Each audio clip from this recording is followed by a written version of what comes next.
JEE విద్యార్థులకు శుభవార్త. IIT medical entrance లో ర్యాంకులు సీట్లు సాధించేందుకు కోటా డిజిటల్ స్టడీ మెటీరియల్ ను వాట్సాప్ ద్వారా పొందండి. WhatsApp number 9849016661.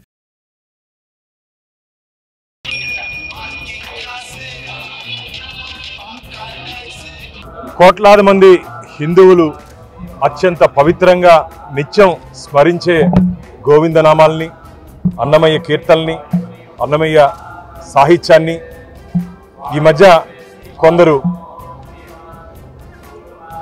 తమ యూట్యూబ్ ఛానల్స్లో, సినిమాల్లో వాటిని ర్యాప్ సాంగ్తో జోడించి భక్తుల మనోభావాలు బాధపడే విధంగా వివరిస్తున్నారు. తోలు తీస్తాం జాగ్రత్త. తమాషా అనుకుంటున్నారా? వెంకటేశ్వర స్వామి గోవిందనామాలు అంత పవిత్రంగా ఉదయం నిద్ర లేస్తే స్వామివారి నామంతో నిద్ర లేసినటువంటి హిందువుల మనోభావాలు దెబ్బతీసే విధంగా ఈరోజు డిడి నెక్స్ట్ లెవెల్ అంట ఆ బృందం ర్యాప్ సాంగ్లో దాదాపు ఉన్నటువంటి 3 నిమిషాల పాటలో దాదాపు 1.5 నుంచి 2 నిమిషాలు స్వామివారిని గోవిందనామాల్ని అసహ్యంగా వారు దాంట్లో జోడించి ఆ సినిమాల్లో తీసుకురావడాన్ని మేము తీవ్రంగా వ్యతిరేకిస్తున్నాం. నిన్ననే దీని మీద సినీ బృందానికి లీగల్ నోటీస్ పంపించడం జరిగింది. వెంటనే క్షమాపణ చెప్పి దాని కానీ తొలగించకపోతే వారి మీద 100 కోట్ల రూపాయలకి డెఫర్మేషన్ పరువు నష్టం దావా తీసుకుంటారని చెప్పి మా అడ్వకేట్ అజయ్ ద్వారా వారిని హెచ్చరించడం జరిగింది. ఇదేమి రాక్షసానందం నాకైతే అర్థం కావట్లేదు. వారికి ధైర్యము దమ్ము ఉంటే అన్యమతస్తులకు సంబంధించినటువంటి ఆ దేవుళ్ళు అల్లాను కానీ జీసస్ క్రైస్ట్ కానీ తీసుకొని ర్యాప్ సాంగ్లు పెట్టుకొని ఆ పిచ్చి దాంట్లో కోతి డ్యాన్సులు ఇవన్నీ చేసే ధైర్యం ఉందో వాళ్ళకి? అలాంటప్పుడు ఈ హిందూ సినిమాల జోలికి ఎందుకు వస్తున్నారు? ఇది మంచిది కాదు. తోలు తీస్తాం జాగ్రత్త. మళ్ళీ చెప్తున్నాం, ఇది పవిత్ర పుణ్యక్షేత్రమైన తిరుమల కాబట్టి నేను దీనికన్నా ఇంకెక్కువ మాటలు లేకపోతున్నా. ఎందుకంటే ఇక్కడ రాజకీయాలు కానీ ఇప్పటికే వారికి నోటీసులు ఇవ్వడం జరిగింది.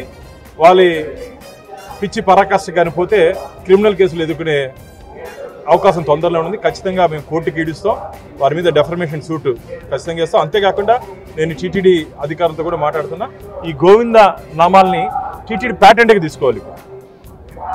టీటీడీ ప్యాటెంట్కి తీసుకొని ఎవరిని కానీ దాన్ని దుర్వినియోగం చేస్తే వారి మీద ఇమీడియట్గా మన క్రిమినల్ కేసెస్ డెఫర్మేషన్ వెళ్ళే విధంగా టీటీడీ దాన్ని మన ఆడియో వీడియో రైట్స్ మనం ఓన్ చేసుకోవాల్సిన అవసరం ఉంది. నేను రాబో ధర్మకర్తల మండలి సమావేశం కూడా నేను దాని మీద 20వ తేదీ జరగబో ధర్మకర్తల మండలిలో కూడా నేను దాని మీద చర్చించబోతున్నా. ఇది చాలా బాధాకరమైన విషయం. ఇది యావత్ హిందువులు, యావత్ గోవింద భక్తులు ఖండించాల్సిన అవసరం. నాకు ఈరోజు ఉదయమే తమిళనాడు నుంచి చాలామంది కూడా ఫోన్ చేశారు. అన్న మాకు కూడా చాలా బాధగా ఉందని. బాధపడితే సరిపోదు, పోయి తన్నండి. ఆ పాట రాసిన వాడిని, పాట పాడిన వాడిని, దాంట్లో డ్యాన్స్ చేసిన వాడిని అందరూ తంతే తప్ప వారికి బుద్ధి రాదు. ఏం తమాషా అనుకుంటున్నారా? అక్కడ నుండి ప్రజలు వాళ్ళు పోయి తంతే తప్ప వారికి బుద్ధి రాదు. కాబట్టి నేనేదో చూశాను ఒక వీడియోలో వాళ్ళు మాట్లాడుతూ దారిని పోయే వాళ్ళందరూ దీన్ని మాట్లాడితే మేము పట్టించుకోము. దారిని పోయేవాడు కాదయ్యా, వెంకటేశ్వర స్వామి భక్తులం మేము, గోవింద భక్తులం. టీటీడీ ట్రస్టీస్లో ఒకడం మేము, ధర్మకర్తల మండలి సభ్యులు మేము మాట్లాడేదానికి, మేము ఇచ్చేదానికి సమాధానం చెప్పాల్సిన నైతిక బాధ్యత నీ మీద ఉంది. నువ్వేదో నిత్యం నువ్వు కొండకొస్తాను, నడిచొస్తాను అంటున్నావు కదా. రా అలిపిరి దగ్గర తెలుస్తుంది నీ కథ. రా అలిపిరి దగ్గర అడుగు పెట్టి తెలుస్తుంది. నువ్వు దానికి క్షమాపణ చెప్పకుండా, డిలీట్ చేయకుండా నువ్వు మాకు అలిపిరి దగ్గర నీకు గోవింద భక్తుల కథ, వెంకటేశ్వర స్వామి పవర్ ఏమో తెలుస్తుంది. ఇది వాన్ చేస్తున్నా నీకు. నువ్వు వెంటనే క్షమాపణ చెప్పి, గోవింద భక్తులకు క్షమాపణ చెప్పి దాన్ని కానీ డిలీట్ చేయకుండా నేను కొండకొస్తాను, నేను కూడా నడిచిపోతానంటే ఇప్పుడు రా తెలుస్తుంది. ఇప్పుడు రా, నేను ఛాలెంజ్ చేస్తున్నా. నువ్వు క్షమాపణ చెప్పకుండా అలిపిరి దగ్గర అడుగు పెట్టు, కాళ్ళు ఇంచేస్తాం. సమాజ్ చేస్తున్నావు ఏమి? ఇది తిరుమల కాబట్టి దీనికన్నా ఎక్కువ నేను మాట్లాడలేకపోతున్నాను. మేము గట్టిగా వాన్ చేస్తున్నాం ఆ బృందానికి అన్నిటికీ. భవిష్యత్తులో ఇలాంటి చర్యలు ఉన్న గోవింద నామాల్లో కానీ, మా అన్నమయ్య కీర్తనలు కానీ, వెంకటస్వామి కీర్తనలు కానీ ఇట్లా దుర్వినియోగం చేసి అవహేళనగా, అసహ్యంగా కానీ చిత్రీకరిస్తే జరగబో పరిణామాలు మాత్రం చాలా తీవ్రంగా ఉంటాయి. అది అలిపిరిలో తేల్చుకుందాం. గోవింద భక్తులు అడ్డు చెప్తున్నాం, వెంకటేశ్వర స్వామి భక్తులు అడ్డు చెప్తున్నాం. సెన్సార్ బోర్డు నిద్రపోయారని అనుకుంటున్నాను నేను. సెన్సార్ బోర్డు సభ్యులు నిద్రపోయి వాళ్ళ మీద కూడా క్రిమినల్ కేసు పెట్టబోతున్నారు. వాళ్ళ మీద కూడా ఎవరెవరు దీంట్లో పాత్రదారులు, సూత్రధారులు ఎవరెవరు ఉన్నారో, లబ్ధిదారులు ఒకవేళ డబ్బులు తీసుకుని ఉన్న ఇచ్చారేమో. లబ్ధిదారులు, పాతదారు, సంసార కానీ ఎవరైనా సరే దీంట్లో ఎవరు ఈ పవిత్రమైనటువంటి గోవింద నామాల పట్ల నిర్లక్ష్యంగా వివరించి అనుమతినిచ్చారో వాళ్ళ మీద అందరి మీద క్రిమినల్. నేను అదే చెప్తున్నాను, పాట పాడినోడు, లిరిక్స్ రాసినోడు, ఆడి ఎగిరినోడు, ఎగిరించినవాడు, దానికి ప్రొడ్యూసరు, డైరెక్టరు, మొత్తం బృందాన్ని నేను దీంట్లోకి తీసుకురాబోతున్నా. ఖచ్చితంగా నిన్న చెప్పారు వాళ్ళు, మేము కూడా నడిచి వస్తామని. రండి, ఇప్పుడు నడిచి రండి, తెలుస్తుంది. అలిపిరి దగ్గర మీ కథ తెలుస్తా. మీరు క్షమాపణ చెప్పకుండా వస్తే మాత్రం జరగబో పరిణామాలు చాలా తీవ్రంగా ఉంటుంది. ఇది నేను మళ్ళీ చెప్తున్నా, ఎవరెవరు గోవింద భక్తులు గోవింద నామాల్ని అవహేళన చేశారో వారి మీద మాత్రమే నేను ఈ కఠినమైన వాక్యాలు చేస్తున్నా. దయచేసి గుర్తుపెట్టుకోండి. మా ఎమ్మెల్యే గారు కూడా వారి దృష్టికి తీసుకుని వెళ్ళాను. వారు కూడా మురళి గారు కూడా జరిగినటువంటి ఒకసారి చూపిస్తాను. ఇప్పుడే గౌరవ బోర్డు సభ్యులు భానుప్రకాష్ రెడ్డి గారు శ్రీవారి దర్శనార్థం వచ్చినప్పుడు గోవింద నామాలని అవహేళన చేస్తూ ఒక సినిమా పాటని రూపొందించినటువంటి విషయాన్ని చర్చించడం జరిగింది.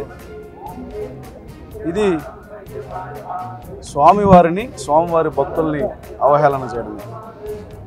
కోట్లాది మంది హిందువుల మనోభావాల్ని వ్యాపారంగా చూడడమే. గోవింద నామాలంటే పవిత్రమైనటువంటి స్వామివారికి సహస్రనామాలు ఉన్నాయి. శ్రీ వెంకటేశ్వర స్వామివారిని కొలిచే భక్తులు వెంకటేశ్వర స్వామివారిని సహస్రనామాలతో కొలుస్తారు. వాటిని శ్రీవారి నామాలుగా పవిత్రంగా భావిస్తారు. భారతదేశంలో, ముఖ్యంగా దక్షిణ భారతదేశంలో తమిళులకి అత్యంత ఇష్టమైనటువంటి దేవుడు శ్రీ వెంకటేశ్వర స్వామి. పురటాసి మాసం వస్తే పుట్టల్లోంచి చీమలు వచ్చినట్టుగా తండోపతండాలుగా వచ్చి తిరుమల శ్రీవారిని, మలయప్పని దర్శనం చేసుకెళ్తారు.